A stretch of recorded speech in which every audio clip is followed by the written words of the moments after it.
They all laughed when he said his favorite sound in the world was silence. But when his fingers touched the piano, they stopped laughing and started listening. The bell rang too loudly that morning, as if the school itself dreaded what was about to happen. Elijah Jenkins, 10 years old, skinny, shoelaces untied and voice too soft for most teachers to even hear, walked into room 106 with the kind of hope that only a child who knows nothing about privilege can carry. The music classroom smelled like chalk dust and old vinyl, and the sunlight barely reached through the cloudy windows. It was his first day at Riverside Elementary, a predominantly white private school in Georgia, where scholarships were rare and scrutiny was constant. Elijah had earned a special placement through a citywide arts initiative, though no one really knew why, least of all Principal Darlene Whitmore. Principal Whitmore had been at Riverside for 27 years. She ran the place like a conductor with a baton dipped in bleach. Everything had to be spotless, controlled, harmonious. Children were sorted like sheet music, the talented, the tolerable, and the misplaced. In her eyes, Elijah was clearly the third kind. "He's here for music?" she whispered to Mrs. Kroll, the music teacher, as Elijah stood awkwardly by the doorway, his hands shoved deep into the pockets of his faded jeans. "Looks like he can't even afford a lunchbox, let alone lessons." Mrs. Kroll gave a nervous chuckle. "The district says he's gifted, some kind of prodigy." "Prodigy?" Whitmore raised an eyebrow, her voice slicing the air. "Please, we'll see how long that illusion lasts." Elijah didn't hear her. Or maybe he did, and just decided it wasn't worth hearing. He was used to the sounds of people doubting him. He was used to the weight of eyes that judged before they saw. But what he wasn't used to, he was craving, was the sound of a piano. The students in the room were already seated in 2 neat rows. Most wore polished loafers and monogrammed sweaters. One boy whispered, "Is he lost?" loud enough for everyone to hear. A girl giggled behind her hand. Elijah didn't respond. His eyes were locked on the old Yamaha grand piano in the corner. It looked like it hadn't been played in years, the kind of instrument that remembered every note ever struck on its keys. He could almost feel it breathing. "Take a seat," Principal Whitmore ordered, tapping her watch. "This isn't a museum tour." Elijah nodded and slid into a chair near the back. The seat wobbled slightly beneath him, but he didn't care. His fingers twitched in his lap, aching to play. The lesson began. Mrs. Kroll talked about rhythm and tone and scales. The class clapped along to simple beats, sang off-key renditions of Twinkle Twinkle, and tapped plastic tambourines. But Elijah didn't join in. He just watched the piano. Principal Whitmore lingered near the door, arms crossed, watching him like a hawk. At one point, Mrs. Kroll gestured to the piano. "Would anyone like to try a simple C scale?" Hands shot up from the front row. But before she could call a name, Elijah stood. Gasps rippled through the room like wind through dry grass. Whitmore stepped forward. "Excuse me, young man. Did I hear you correctly?" Elijah nodded. "I'd like to try." Her lips curled into a smirk. "Do you even know what a C scale is?" "I think I do." "You think?" she repeated, half to herself. She turned to Mrs. Kroll. "Let's allow the expert to show us, shall we?" Mrs. Kroll hesitated, then gave a small nod. Elijah walked to the piano like it was a place he'd always been going, even if he didn't know it until that moment. The room was silent. Not the awkward silence of waiting, but the kind of silence right before lightning strikes. He sat down, lifted the cover gently, and placed his fingers on the keys. Whitmore snorted quietly. "This should be interesting." Then he played.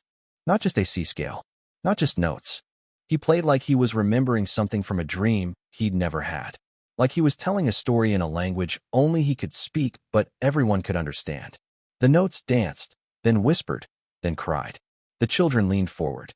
Mrs. Kroll's hand slowly covered her mouth. Whitmore said nothing. She couldn't. Because in that moment, the room belonged to Elijah. He ended with a soft chord, lingering in the air like the last line of a poem. No one moved. Even the dust in the air seemed to pause. Then a clap. Then another. Then the whole room exploded in applause, not polite, but raw, stunned, uncontrollable. Mrs. Kroll blinked. Where did you learn that?" Elijah shrugged. "I listen." Principal Whitmore stepped forward, her voice trembling. "Who taught you to play like that?" "No one," he said. But the piano did. She opened her mouth, then closed it. For the first time in her career, she had nothing to say. The rest of the week, the students whispered about him like he was a ghost story and a miracle all at once. Mrs. Kroll requested that he perform at the spring concert. The other kids started sitting next to him at lunch. They wanted to touch the hands that made those sounds. But Whitmore wasn't done. Later that Friday, she called him into her office. He sat across from her, eyes calm. "I'll be honest with you," she said, tapping a pen against her desk. "I didn't expect any of this." He said nothing. "You surprised a lot of people." Still, he waited. "Talent like that comes with expectations, with responsibilities. And I wonder if someone from your background can handle that." There it was. She was giving him the rope, expecting him to hang himself. But Elijah just smiled. "Maybe it's not about where I'm from," he said softly. "Maybe it's about where I'm going." And for the first time, Whitmore looked like someone who'd heard music too beautiful to deny but too painful to accept. He stood, nodded respectfully, and left the office. Back home that night, he sat at the second-hand keyboard his mother bought off Craigslist, missing keys and all. He didn't need much, just enough to keep the music going. Because that was the thing about being heard. Once someone listens, the silence isn't lonely anymore. And at Riverside Elementary, silence had just been broken. Elijah didn't sleep that night. The sound of applause still echoed in his mind louder than the creaky floorboards in his apartment, louder than the arguments from the couple next door, louder than the hunger growling in his stomach. He didn't care. For the first time in his life, he felt full. His mother, Janice Jenkins, came home just after midnight from her second job at the diner. Her feet ached and her back felt like splintered glass. But when she saw Elijah at the keyboard, head bowed over the keys like he was praying, she didn't scold him for staying up. She just watched. "How was school?" she asked, voice hoarse. Elijah didn't look up. It was loud. She smiled faintly. "That's a good thing." He shrugged. They clapped. Janice's eyes widened. "For you?" "For the music." She kissed the top of his head, her hands trembling. "Same thing, baby. Same thing." The next Monday, things were different. Whispers still followed him in the hallway, but now they sounded more like curiosity than cruelty. Teachers greeted him with polite nods. Even the front desk secretary who hadn't looked him in the eye once the week before called him Mr. Jenkins with a stiff grin. Mrs. Kroll invited him to stay after class. She handed him sheet music, but when he said he preferred to play by ear, she didn't argue. She just listened. And when he played a jazz variation of Beethoven's Für Elise, she burst into tears. "You're not just talented," she whispered. "You're divine." Elijah tilted his head. "Is that better than prodigy?" "It's something we don't have a word for yet." She let him take over the piano for the rest of the hour. Meanwhile, Principal Whitmore watched. Always watched. From her office window. From the doorway. From the corner of school assemblies. Her blue eyes were like spotlights, scanning for flaws. But Elijah gave her nothing. No mistakes. No outbursts. No rebellion. Just music. And that scared her more than anything. By mid-March, Elijah was chosen to be the soloist for the school's annual Spring Harmony recital. A crowd of nearly 300 parents, donors, and alumni would attend, including the Board of Trustees. Whitmore wasn't pleased. "This is a high-profile event," she told Mrs. Kroll in the staff lounge, sipping from her bone-white mug. "It reflects the face of our institution. We have protocols." Mrs. Kroll folded her arms. "Protocols or preferences?" Whitmore raised an eyebrow. "I beg your pardon. You're worried that he won't represent the school. But he's the best thing this school has. Let's not exaggerate. Darlene, when's the last time you saw a fifth grader compose original music in a minor key and modulate it mid-piece?" Silence. Whitmore's tone cooled. "I'm not saying he can't play. I'm saying we need consistency. We can't gamble on unpredictability. Talent isn't predictable." "That's exactly my point." Mrs. Kroll didn't push further. But she did email the superintendent that night, attaching a voice recording of Elijah playing a composition he titled Windows Without Glass. Within 24 hours, the superintendent forwarded it to the Department of Education's Arts Initiative Committee. And within the week, Elijah's name was being whispered in state-level circles. But Whitmore still wasn't done. The week before the recital, she approached Elijah in the hallway. "I need to speak with you," she said crisply. He followed her to her office, sat in the same seat as before. "I understand you've been working hard," she began. "But this school has standards, dress codes, protocols, expectations. The spring recital isn't just about music. It's about presentation. He blinked. What do you mean? You'll need a tailored outfit. Appropriate shoes. Clean grooming. We want you to look as refined as you sound. Elijah nodded slowly. I'll do my best. Do better than that, she said. The audience doesn't forgive first impressions. Later that evening, Elijah told his mom. Janice sighed. They want you to look like them. I just want to sound like me. She wiped her eyes. We'll figure it out. She worked a triple shift that weekend. Sold her gold chain, the one her grandmother had given her. And on Sunday afternoon, she took Elijah to a thrift store across town. They found a second-hand navy blazer, a crisp white shirt, and a pair of slightly too big dress shoes. You look like a gentleman, she whispered, adjusting his collar. He smiled. I feel like a musician. The night of the recital arrived. Riverside Elementary's auditorium had never looked so elegant. White roses lined the stage. A string quartet tuned their instruments. Parents in silk scarves and polished watches filled the seats. The air buzzed with privilege. Backstage, Elijah waited, sitting silently with his hands in his lap. His name was last on the program. Headliner, Mrs. Kroll had whispered. Save the best for last. When his turn came, he walked slowly to the piano. The lights dimmed. A spotlight followed him. The audience shifted, curious. Many of them didn't know his story. They only saw the boy, the skin, the jacket, the shoes that didn't quite fit. Then he sat, placed his hands on the keys, and began. The first few notes were soft, almost hesitant. Then the melody bloomed like sunrise. Bold, aching, alive. It wasn't classical. It wasn't jazz. It wasn't gospel. It was Elijah. Something entirely new. His fingers told stories of hunger and laughter and running through broken sprinklers on hot summer days. Of eviction notices and lullabies. Of being invisible, then unforgettable. At the climax, he paused for half a beat, just long enough for every breath in the room to catch. Then the final notes fell like rain. Gentle, cleansing, silence. Then an eruption. Applause roared through the hall. Whistles, cheers, a standing ovation.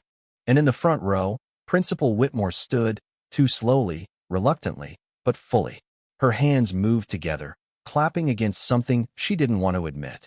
Afterward, a man in a charcoal suit approached Elijah backstage. I'm with the Georgia State Youth Arts Council, he said, offering a card. We'd like to feature you in a statewide showcase this summer. Elijah nodded. I'd like that. More people came.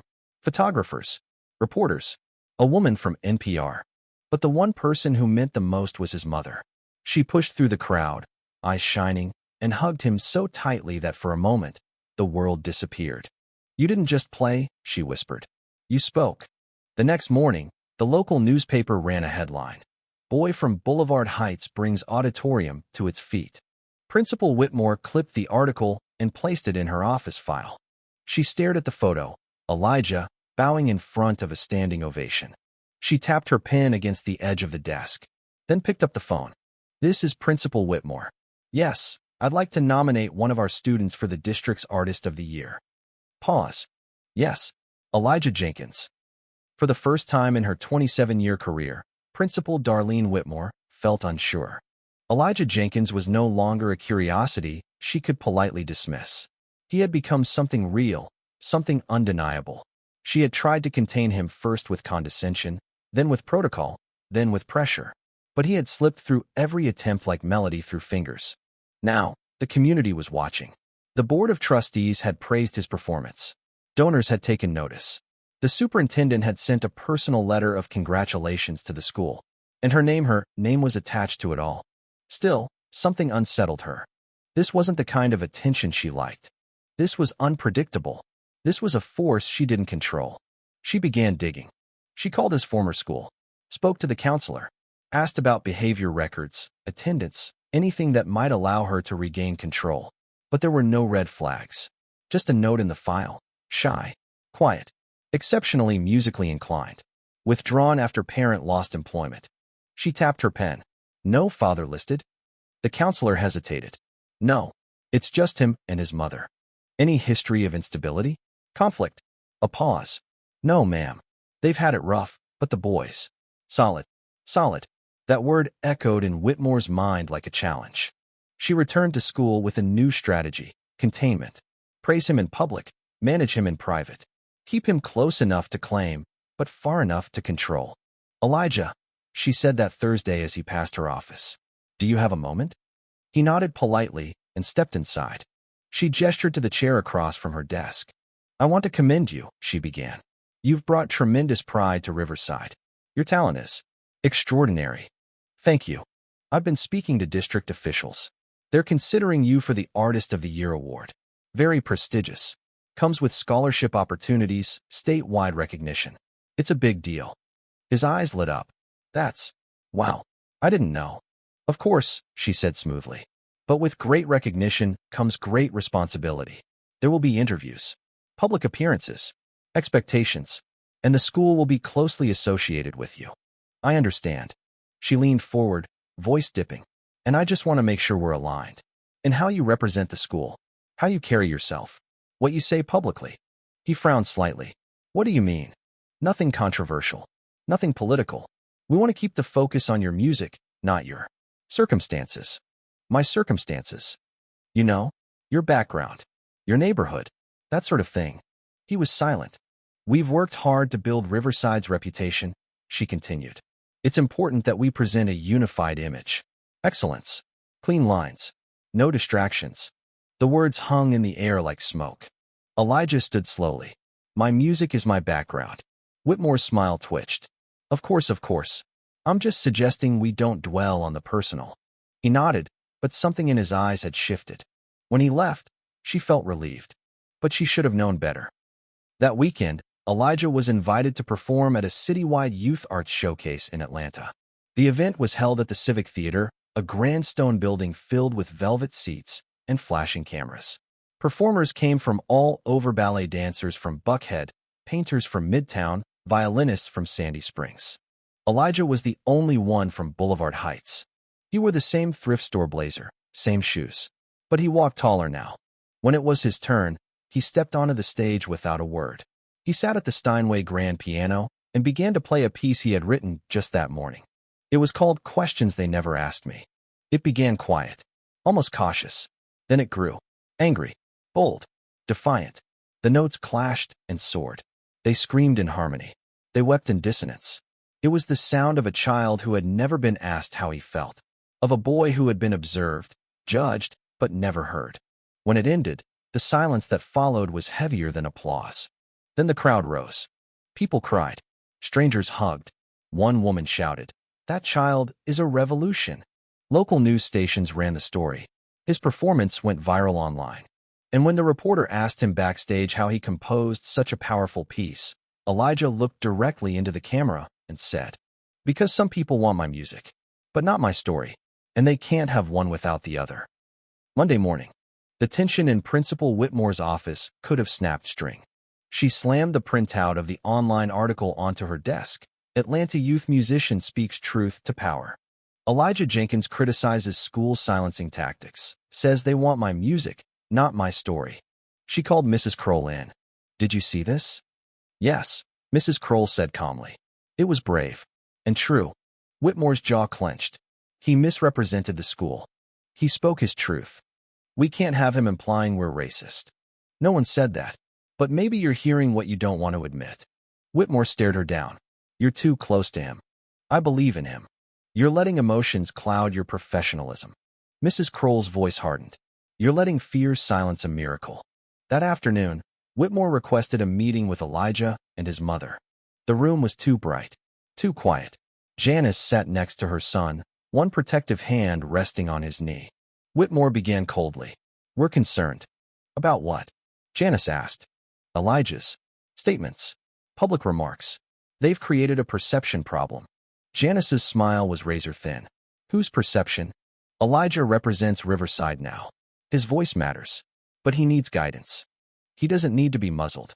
"Elijah," Whitmore said directly, "if this continues, we may need to reconsider his placement here. We have a wait list of students who—" Elijah stood up. "You want me to play?" he said quietly. "But not be. You want the song without the soul." Whitmore stood, too. "That's not what I said. It's what you meant." Janice rose beside her son. "Thank you for the scholarship. But if the cost of his voice is silence, we'll find another school." "Good luck with that," Whitmore muttered. Opportunities like this don't come twice. But as they left, Elijah didn't look back. Because opportunity wasn't something he was waiting for. He was becoming it. 2 weeks passed. No one at Riverside saw Elijah Jenkins walk the halls again. No piano notes drifted from room 106. No nervous whispers. No applause. Just silence. Principal Whitmore told herself it was for the best. That the order of her school had been restored. That the child was a moment, a phase, something beautiful, yes but chaotic, disruptive. And now? Forgotten. Until one Monday morning, as she walked into her office, a package was waiting on her desk. No name. No return address. Just a manila envelope with her name printed in neat black ink. Darlene Whitmore. She hesitated. Opened it. Inside was a flash drive and a single typed note. You tried to make me quiet, so I made a sound you couldn't ignore. She inserted the flash drive into her desktop computer. A video file loaded. It was a concert hall familiar, but larger than any local auditorium. The caption, Georgia State Capitol Youth Artist Showcase Live Broadcast. And there he was, Elijah Jenkins, standing on a stage surrounded by strings, percussionists, vocalists, all children, all from underfunded districts across Georgia. It was a performance celebrating diversity in the arts, a new initiative funded by the very donors who once toured Riverside's manicured campus. Elijah stepped forward to a microphone. He wore the same blazer, still slightly too big, still humble. He spoke. My name is Elijah Jenkins. I was told I should only play music, not speak it. But I believe music is speech. And I believe every story deserves its sound. He gestured behind him. I wrote this piece for every child who was ever told they were too poor, too loud, too different, too much. This is the sound they tried to steal. The orchestra began, and Whitmore froze, because it was brilliant. A breathtaking blend of classical, jazz, gospel, and spoken word. It moved like a river, sometimes raging, sometimes still, but always, always moving. And in the center, Elijah, conducting, playing, singing. The boy she tried to box into silence was leading a symphony of voices that had never been invited before. When the piece ended, the room erupted.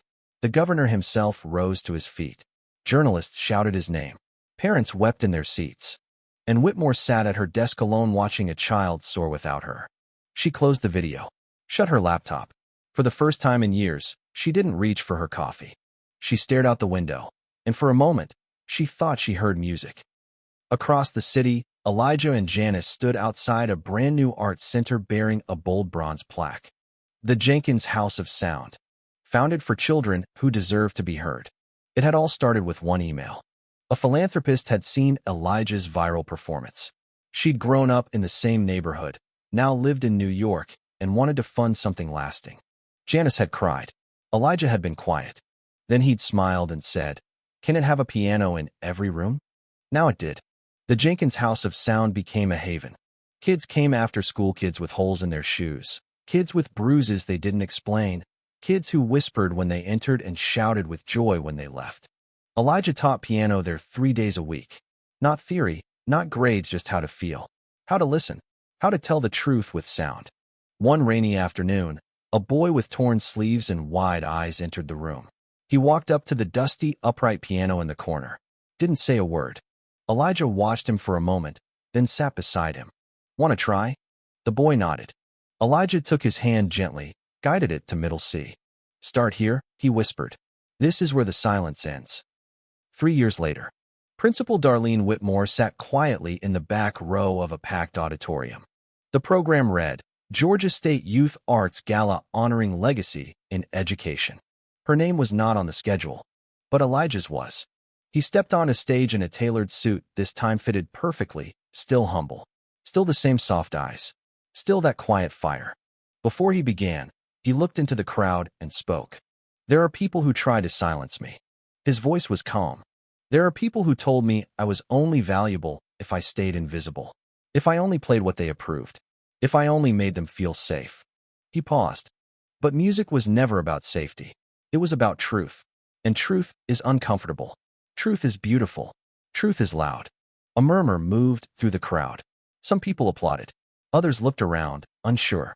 Elijah smiled, unbothered. He sat down at the grand piano, fingers poised over the keys. And then he looked up straight at Whitmore in the back row. For just a second. Not angry. Not cruel. Just knowing. He nodded once. Then played. The final piece of the night was called The Principal's Silence. It started soft. Hollow. Empty. Then came layers notes that fought and fled and circled each other. Moments of tension. Release. Darkness. Light. It was forgiveness written in melody. It was confrontation sung through harmony. It was a gift wrapped in grace. When it ended, no one moved. Not even Whitmore. She sat with her hands in her lap, tears sliding quietly down her cheeks. Not because she had been shamed, but because she had been seen, and somehow miraculously heard. Epilogue. Elijah Jenkins never returned to Riverside Elementary. He didn't need to. His legacy did. Within 5 years, the school launched a scholarship in his name for underrepresented youth in the arts. It was voted on by a committee of students, not administrators. Mrs. Kroll became the school's first director of inclusion and arts outreach. Principal Whitmore retired quietly. She declined interviews, moved to a smaller home near the river. Every morning, she took a walk past a park where children sometimes played on a weather-worn piano installed under a tree. One day, she overheard a boy playing something simple, clumsy but honest. She asked, "Where did you learn that?" He looked up, grinned. "Elijah Jenkins," he said. "He teaches us on Tuesdays." She nodded. "He's a good teacher." "No," the boy said seriously. "He's music." The end. Thank you for listening. If you find it interesting, please like and subscribe to follow the next stories.